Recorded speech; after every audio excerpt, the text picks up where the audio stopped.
Sibonge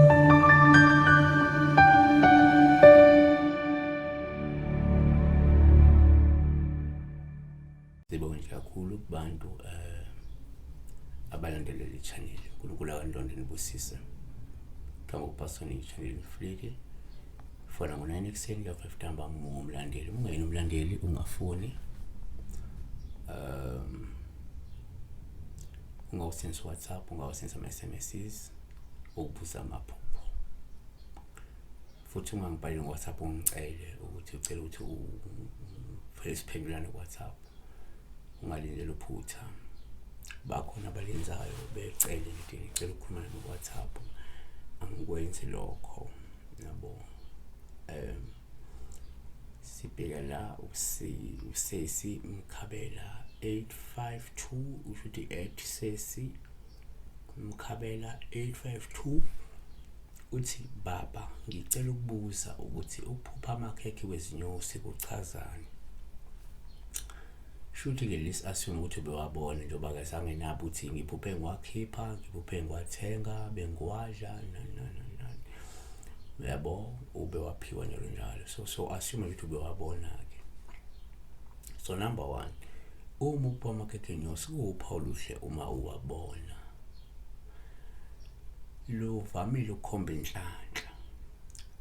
Lukhomba umholo womuntu noma ingcebo yomuntu angasayithole, yabona. Futhi suke ungalindele okuhle ongaba inhlanhla noma imali noma umholo noma ingcebo sokuzoyithola wena. 1 uSamuel chapter 14 verse 25 abantu bonke beze ehlathini kwakukhona izinyosi phansi. Kanti number 2 uma kuphupha amakhekhe enyosi kuwuphawu oluhle uma uwakhipha uwatapa. Luyayikhomba inhlanhla nokubusiseka ngokwemali noma ngokwengcebo noma ke ngokuthola lumholo ogculisayo, yabona.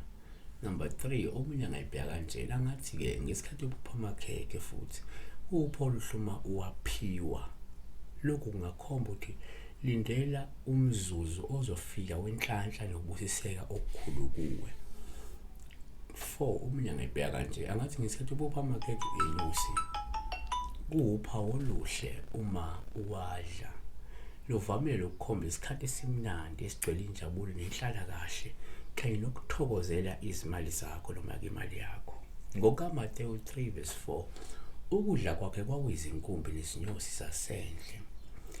Number 5 kuyenzeka futhi ngesikhathi uphupha amakhekhe enyosi kube uphawu oluhle uma uwadla.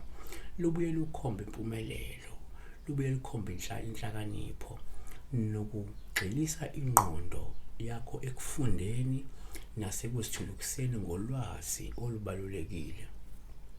Izaga 24 verse 13 indodana yami yidla izinyosi ngokuba zimnandi noju oluhle emlonyeni wakho.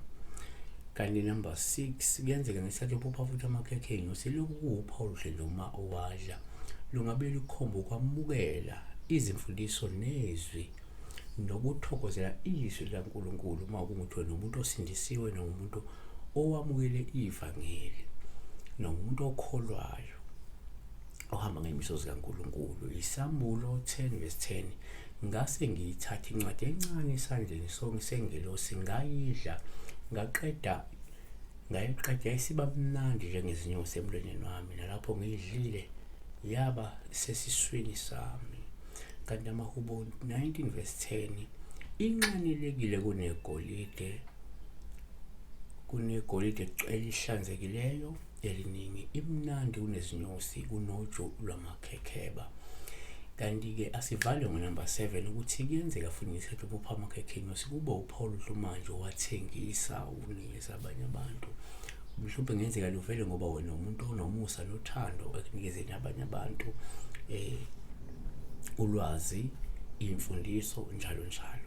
Kodwa futhi ngesikhathi wathengisa lokho kungabe kukhombe nje ulwazi noma ukuthi uzokwazi wena ukuzenzela ingcebo nemali ngokusikhandla kwakho. uHezekiel 27 verse 17 uJuda naye nezwe laka-Israyeli babe ngabathengi bakho benana impahla yakho ngokolweni wasemniki